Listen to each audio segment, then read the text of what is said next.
Como é que chega o Cruzeiro para essa semana de descanso, sem jogos e a projeção para a sequência? Um abraço, boa noite, Pansieri. Um abraço para você também, Cirilo, um abraço pro Panzi e todo mundo que acompanha aqui a reunião da turma do Bate-Bola.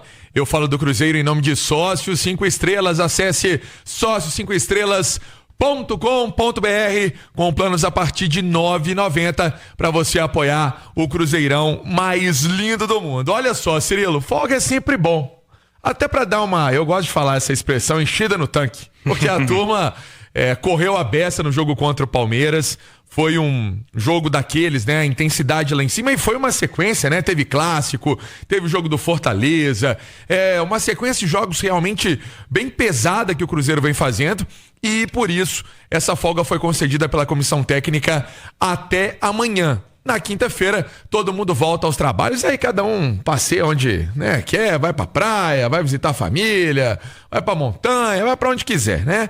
Então, é uma forma também da turma arejar a cabeça e voltar aos trabalhos na quinta-feira pensando nessa partida contra a equipe do Vitória da Bahia no dia 12 de junho. Esse jogo, então, no dia 12 de junho, esse jogo às 7 horas da noite. Vai ser uma partida aí da 12ª rodada do Campeonato Brasileiro. Mas aí, Cirilo, até foi manchete na nossa reunião da turma do Bate-Bola, e é importante trazer essa informação. O Cruzeiro está se movimentando aí para a realização de jogos amistosos durante a pausa por conta do Mundial de Clubes. Então o Cruzeiro deve fazer ali na primeira semana de julho cerca de 2 jogos. Ainda vai acertar realmente essas datas, talvez dia 3, dia 6 de julho, mas vai ser em Cariacica, né? Vai ser no Espírito Santo e Cariacica, usando a estrutura do Kleber Andrade. Aí o Cruzeiro vai treinar também lá na região, fica pelo menos 5 dias lá na região. Sabemos o tanto de torcedor do Cruzeiro que tem por ali, né? São vários torcedores do Cruzeiro que moram ali na região, e isso de alguma maneira é legal também. Vai ter público, vai ter apelo, vai ter a torcida perto do time, e vai ter o próprio Leonardo Jardim também vendo essa equipe não perder tanto ritmo assim.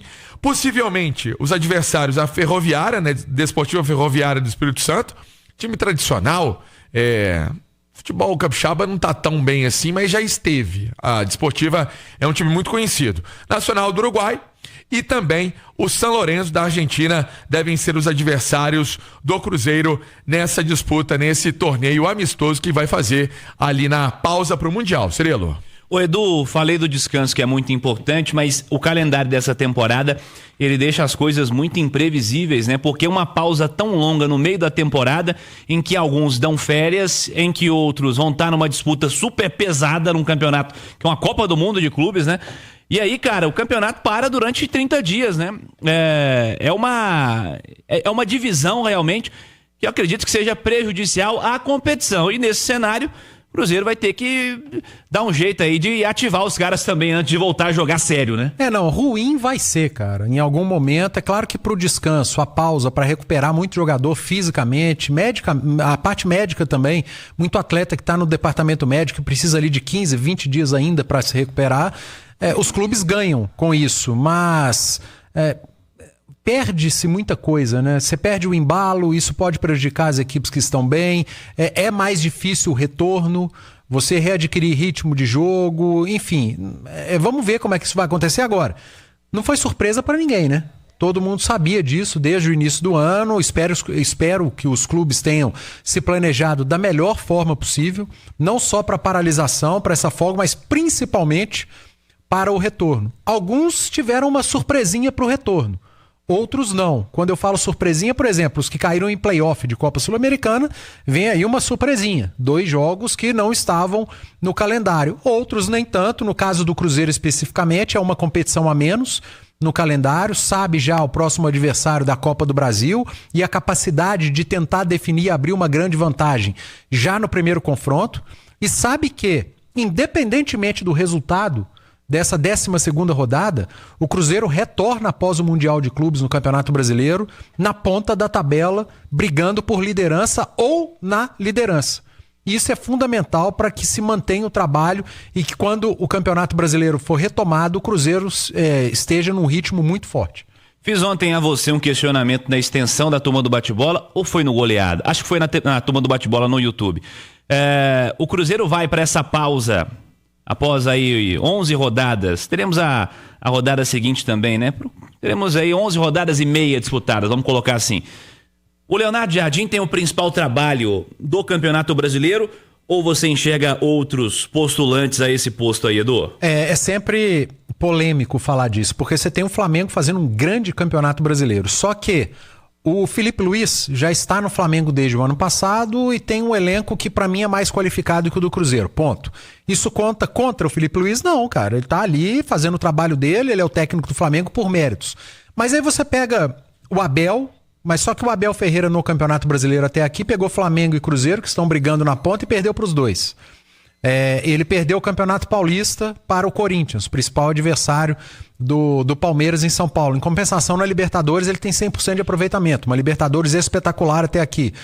Só que você tem dois treinadores, um com uma equipe mais modesta, entre aspas, porque há investimento no Bragantino, que é o Seabra, mas que está lá desde o final do ano passado, já salvou o Bragantino de rebaixamento e faz de novo um grande trabalho, o Seabra, e o Jardim no Cruzeiro, que pegou uma equipe em crise, com uma campanha muito ruim na Copa Sul-Americana, uma perda de campeonato estadual, 3 vitórias apenas na fase de classificação. Então eu tenho, dentro de todo esse contexto dessas equipes que eu falei, Jardim e Seabra se destacando por tudo que aconteceu na temporada e pelo trabalho inicial do Leonardo Jardim. Mas dá para dizer que o Leonardo Jardim tem um ponto à frente para ser considerado o melhor, na minha opinião, o melhor trabalho até aqui, porque ele não está desde o ano passado. Ele está com um elenco que não foi montado para ele. O elenco do Flamengo, do Bragantino e do Palmeiras, todos eles foram montados para os atuais treinadores. O do Cruzeiro não. Então eu considero o trabalho do Leonardo Jardim até aqui o melhor trabalho de um treinador nesses primeiros meses da temporada de 2025. Há argumentos para defender os dois, né? O Fernando Seabra num Bragantino que no ano passado lutou para não cair, o Seabra conseguiu salvar, duras penas, né? E para essa temporada aparece a 1 ponto do líder, assim como o Cruzeiro, com atletas de menos peso, menos currículo. Sim. Apesar de ter qualidade, mas menos currículo, mas um baita de um trabalho do Fernando Seabra por lá. E o Jardim pegou um Cruzeiro com muita frustração no começo do ano e botou o time debaixo do braço, né? E transformou a parada, né? Então, assim, são os dois principais nomes do Campeonato Brasileiro até o presente momento, sem dúvida alguma. No recorte de 11 rodadas até aqui. Pode ser que a coisa mude lá na frente? Óbvio. Com certeza. O Campeonato Brasileiro, ele é dessa maneira. Ele tá em constante mudança. A gente brinca, né? Sempre o líder da última semana. A coisa vai mudando e vai mudando. Agora, eu sou muito fã do trabalho do Fernando Seabra, Cirilo. Eu também. Muito fã mesmo. É um treinador brasileiro que está em início de carreira, já está mostrando um trabalho muito bom, já mostrou no Cruzeiro. O Fernando Seabra só não teve mais sucesso no Cruzeiro porque não foi dada a ele a liberdade que foi dada ao Jardim. E o Jardim é um treinador muito melhor do que o Fernando Seabra, com mais experiência, com mais bagagem. Até o Diniz, né, o Panzi? Deram muita liberdade pro Diniz. Deram muita liberdade ao Diniz também, mas eu acho que o problema foi ter acreditado no Diniz pensando em outra coisa. É como você ir comer um alface, você sai para comer uma salada e pedir uma pizza. Você sai para comer uma coisa pensando em outra coisa e pede outra completamente diferente. Eu não corro esse risco, não saio para comer salada. Mas eu acho que no Cruzeiro a contratação do Fernando Diniz foi mais ou menos essa. É tipo isso. O Cruzeiro contratou um cara achando que era outra coisa e não era, nunca foi, né? E ao Seabra não foi dada a liberdade de permanecer com o que ele tinha em mente sobre o time do Cruzeiro. E a melhor notícia é que lá no Cruzeiro eles têm aprendido com os erros. Lá no Cruzeiro eles aprendem com o erro. Cara, errar todo mundo erra. O problema é quando você não aprende com o erro. Aprenderam com esse problema que tiveram com o Seabra, com o Diniz, acertaram agora no Jardim, deram ao Jardim a liberdade que não deram pro Fernando Seabra lá atrás, viram no insucesso da Sul-Americana e do estadual que tinham que olhar para dentro, para os próprios problemas e tirar lições, e assim fizeram. E o Cruzeiro tá dando a resposta no Campeonato Brasileiro, numa campanha espetacular, o time jogando um futebol extremamente convincente, que o Brasil inteiro tem destacado.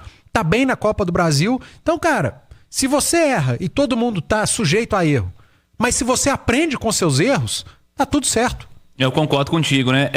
O Cruzeiro hoje é comandado por um cara de absoluto sucesso na sua vida profissional, né? Mas inexperiente no futebol até então, né? Agora está comandando de fato uma equipe de futebol pela primeira vez. e é plenamente normal que essa evolução aconteça, que esse aprendizado aconteça. E bom ver o Cruzeiro agora passando por esse momento muito importante, onde as coisas vêm dando muito certo e a tendência é que continue. Siga Emerson Pansieri. E aí, deixa eu trazer uma informação importante dentro dessa linha de trabalho do Leonardo Jardim, porque muita gente está questionando, Cirilo. Ontem nós falamos aqui meio que um pouco mais rápido na reunião da turma do bate-bola, mas como fica esse organograma do Cruzeiro, né? Porque já que saiu o Matos chegando lá no Santos, enfim, então o nosso Yuri Medeiros trazendo essa informação no itatiaesporte.com.br. Cruzeiro fica Pedro Lourenço, Pedro Júnior e Paulo Pelaipe. São os responsáveis pelo futebol. E o Leonardo Jardim. Então são 4 peças responsáveis pelo futebol. O Pelaipe, por toda a estrutura que ele tem de carreira, né? Grêmio, Flamengo, campeão por onde passou.